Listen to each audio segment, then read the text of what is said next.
with a huge hurt box. Falco, on the other hand, when Falco gets in, is going to be putting in just as much combo work as you saw from Strawhat. So we'll see who happens to come out on top here. I think a big part of this is not going to be the zoning. It's who has the better boxing game. They're going to be starting off here on PS2. There's going to be a lot of nairs going on here, Jax. A lot of things leading out from those nairs. A lot of nairs being able to break out of combos. It's going to be a good time. Yeah, actually, there's a whole lot of scrapping in general. There's already the down B. You want to establish early on to Strawhat. I'm not going to let you use that freely. But also, every time you get in, you get big damage. And that is one of the most improved things about Falco from the last patch. That side B being a consistent approach option that can lead to kill confirms as well as combos. That's something that Strawhat always has to pay attention to. And there's the fair. That's going to take it out. That's such a strong move. Great job from EQ. That was just amazing coverage right there. And it wasn't really like a full string so much as it was just really strong response. Also, great timing for Panda Cesar coming through with that follow. Once again, I know we've said it all night, but we appreciate everyone who does it. These anti-air up tilts, like, obviously we talk about how it starts the film for Falco, but it really has been the answer to this matchup. Speaking of going straight to 86%. Like, Falco's got to get what he gets when he gets the hit in. If he manages to get in and doesn't get combo broken by Youngling, rack up all that damage as fast as you can. Good evasion from the ledge too. Strawhat trying to find like a solid ledge trap to be able to get in, but okay, all right, good DI, far enough away from the stage 2 for the fair not to kill, but another one is definitely going to take it. And thank you, Draynolds, coming through with the follow. Some bombs from out deep, trying to get that coverage going. It's not going to work. I feel like Strawhat's going to have to take advantage of how well he can play the close range game if he's going to make anything happen in this matchup. And not even because of the presence of the reflector and a great drag down into the down tilt, getting the kill for EQ. But what I was going to say is just like, Youngling is not lacking when it comes to close quarters moves. Like, I brought up the nair constantly, but even fire arrow in close positioning is really good. Up air and down air both have plenty of utility. And we've seen a couple of times before, up B is able to lead itself into follow-ups.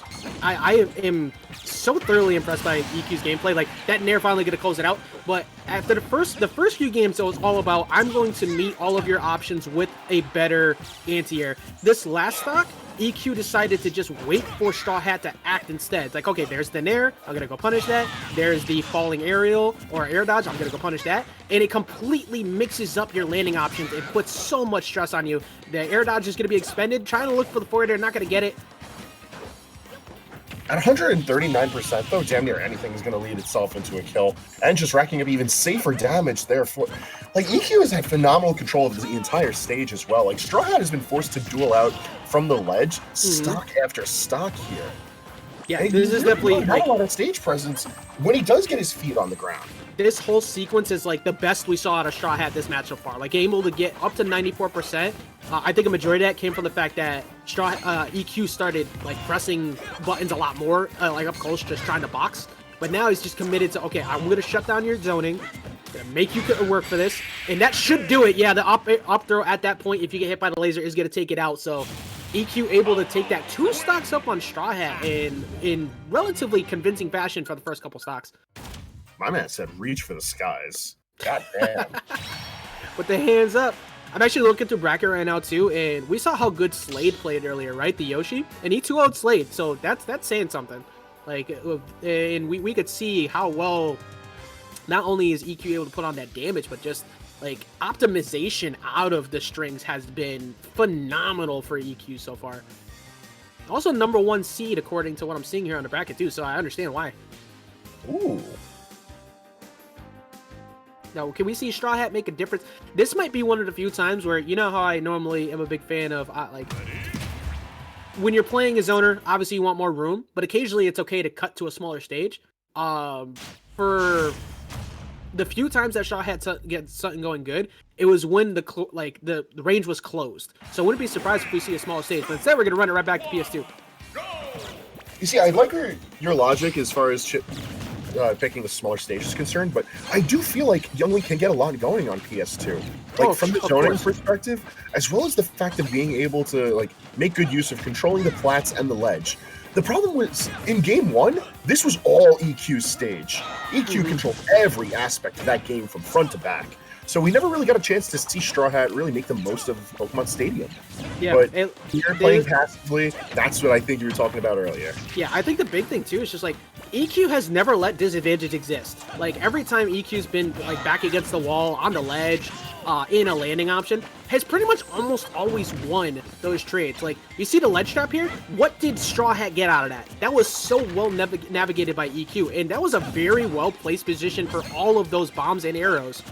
So Strawhat has to kind of mix it up a little bit, I think, here. Maybe go for a bit of, like, more aggressive approach for just at least the stock to mess up the idea of what EQ's looking for. Like, EQ has such a strong rhythm of how to play this game. I find it very difficult for Strawhat, if he keeps up the current, like, pace, to take things back. Now, I mentioned this earlier where I was saying how Falco is sort of like one of the truest anti-zoner characters in the game, and that isn't because of the presence of the Reflector. The Reflector is a pain in the neck, don't get me wrong, but it's also the fact that he just has the best movement necessary for navigating across a lot of the projectile hell and making something of closing that distance. And a very unfortunate placing off the stage from Strawhat is going to lead to an SD. Yeah, that's huge. Like, the fact that no stocks were lost up to that point, and even though you were behind a percent, you still had the opportunity to sneak out a kill like a down tilt fair at the ledge. So now being forced to have to once again fight from behind, where EQ's consistently been running away with the percent lead, is rough. But thank you, C. Roth. I'm not sure how to pronounce that. I'm sorry if I butchered that, but thank you so much for the follow.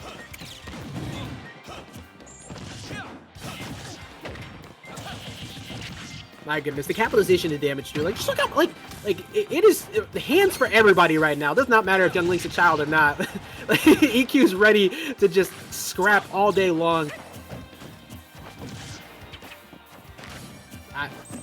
Also, what you were saying before too with that jump height, like, just look at that. Like, just the jump height off the ledge is enough to navigate around the ledge traps from Strawhat. EQ has been doing such a good job of completely disengaging from any of Strawhat's pressure, where, like, even if he can't turn a reversal, he just forces return to neutral. Yeah, pretty much. Like, it's like you're trying so hard to control the pace of the game, and tempo control is so important, but you don't get that chance too often because EQ's just staying out of dodge, like, a lot. All right, here we go. This is a half decent positioning here. Here you go. All right, getting much closer to an even game now.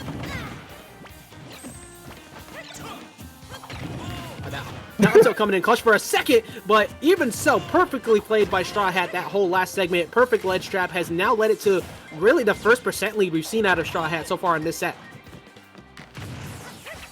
I find it funny how, like, anytime that EQ is, like, really losing a grasp of the match at hand, it always happens to be those little times when he accidentally grabs a bomb. Yeah, that, or like EQ's been so good at just approaching kind of for free a majority of the time that, like, when he does get caught off guard by a couple of these projectiles, it's actually just leading to so much damage. So I think wouldn't be surprised if we see EQ kind of like halfway slow it down. Nope, not even close. Just gonna go right in and go get that fair and get that stock. EQ's kind of committed to playing this red line kind of game where, like, the speed is up, the pressure's on, he's got to deal with it, even when Strawhat's the one who turns the reversal. He can't really afford to clock things back, because if that's the case, all of a sudden Strawhat's going to be able to take back immense amounts of momentum here in this match, because he just has the better tools. Yeah, like, just the entire time you want to control tempo, you want to zone on either one of these characters, really. But just, like, it seems like Strawhat has figured out how to win at the ledge, and there you go. That's going to be a game going to Strawhat after EQ was dominating at the very beginning, and under unfortunate SD, Strawhat is able to run that back, and we are seeing the first game loss so far from EQ from what I saw. So very much tighter set. It all came crumbling down so fast for EQ. And that's why I was saying the stage is good for Young Link. Like, if Strawhat managed to take away control for the game, he would just be able to run away with it. It's just letting him have that control. And EQ did such a good job of suffocating Strawhat for majority of game 2, but just wasn't able to hold it up towards the end. I think the pressure was just mounting a little too hard, and Strawhat was catching on very well to Falco's tools and what was exactly interrupting him. Yeah, it's also like even if you get really solid evasion of projectiles from Young Link, eventually the armor's gonna crack. And I think that's what kind of happened in that game too. When you had, like, multiple times, a majority of the percent where Strawhat kind of took over the game was at the ledge. prior to that, it seemed like whatever routine he was going for at the ledge traps were not working. So Strawhat figured out something about the way that EQ liked to get off ledge there, and it worked phenomenally. Definitely looking forward to seeing how EQ makes the adjustments, or if Strawhat can replicate that here in game number 3. From the looks of things, it looks like we probably have a stage switch after the fact that they went back up to the top. Probably not PS2. Where do you think we're going? If I had to take a guess, I'd say Battlefield, or maybe... Ooh, okay. Oh, I forgot. Collision's amazing because y'all have Unova legal. This stage needs to be legal universally, that's all I'm saying. But this is another great stage for Falco because of the fact that Falco's one of the few characters who can abuse those platforms properly because of the jump height and get combo extensions. So you can not only escape there, but you can also get a lot of good damage there, whereas most characters won't. And this is a stage that typically favors zoners, but again, like you mentioned, like Falco's got the movement options to really take advantage of it. And I feel like Youngling's kit just isn't well acclimated to really making the most out of the Nova. It's a bit of a claustrophobic stage with how wide the platforms are and how short the base plat itself is, at least in conjunction to like the rest of the platforms. So if you can navigate high and fast at the same time, you just have complete control, and that's exactly what Falco's like claim to fame is in this game. Yeah, and one of the best options that Young Link usually has is the control of the short hop game. So when you have a place like a full hop to be able to escape to, it's usually that better. But once again, we're seeing Strawhat getting a lot of damage, particularly at the ledge. Good B reverse into the arrow. Unfortunately, didn't get the follow up from the fair. I missed who followed, but thank you who followed just a second ago. Seeing EQ just trying to chase down Strawhat at this point. Again, it's sort of like I was mentioned earlier. When the game gets slower, like Strawhat's going to take the lead. He just has the better tools for it, and I think he's slowly figuring out when to press that B button. But if things start to quicken up the pace, I really think EQ is just going to be able to snatch all this momentum away from Strawhat, especially now that he's incorporating a lot more reflector into it. Yeah, also another good thing that Strawhat has been able to do too is we're not seeing nearly as many. Get these bombs away. Yeah, I'm sorry if you kind of broke up for a second there. Like another good thing that we're seeing out of Strawhat is that reflector is not leading to nearly as many good situations for EQ as game 1. There'll be like one reflector, kind of figures out where he likes to throw it, and then baits. Like right there, like didn't really move, didn't really do anything, and led to some more pressure. Was able to get out of there. But it seems like Strawhat's starting to get a bead on when EQ wants to use that, and that's a huge tool out of the matchup gone. These full distance bombs really not doing too much unless they land. A very interesting way to cover. It almost reminds me of Snake, the way that Snake will lay C4 or grenades across platforms to make them like a safe place for him, or to just deny the space. Like the bombs from full distance are looking to be really smart from Strawhat because of that. It's just kind of just like the candy on the floor. It's like, go ahead, follow this, and come here to me where I want you to. Like, the way that Strawhat is able to put out bombs in the boomerang to force not only the jumps, but exactly where he wants EQ to go has been really, like, the big difference so far. Granted, EQ now has a % lead. It seems like EQ started to slow things down a bit, but I think that's been a significant difference to Strawhat's game so far, too, is that been able to really control exactly the movement of where EQ wants to go due to the change of the bomb pace. All that forward air not leading into anything good from EQ. That was really dangerous too. Like towards the ledge, that could have led into spin attack, into I think down air would have killed.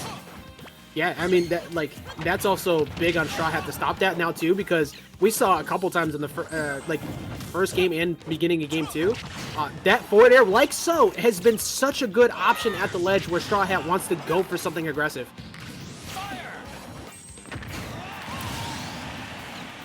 Okay, Nair to deny the landing and even get a kill. Very good from Strawhat. He's got EQ on the ropes though. He's got to make the most of this stock lead he's got while he has it. Yeah, Strawhat needs to keep EQ at the ledge and get as much damage as possible. It's really what we saw before. Deciding to go for more of the zoning approach right now just to kind of keep him away. And able to side B pass, but only really able to get an F tilt out of it.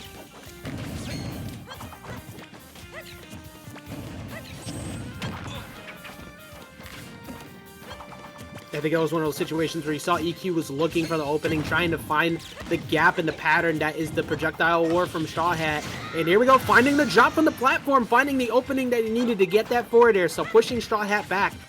However, Strawhat currently with the percent lead. Can Strawhat close this out, or can EQ steal this game back?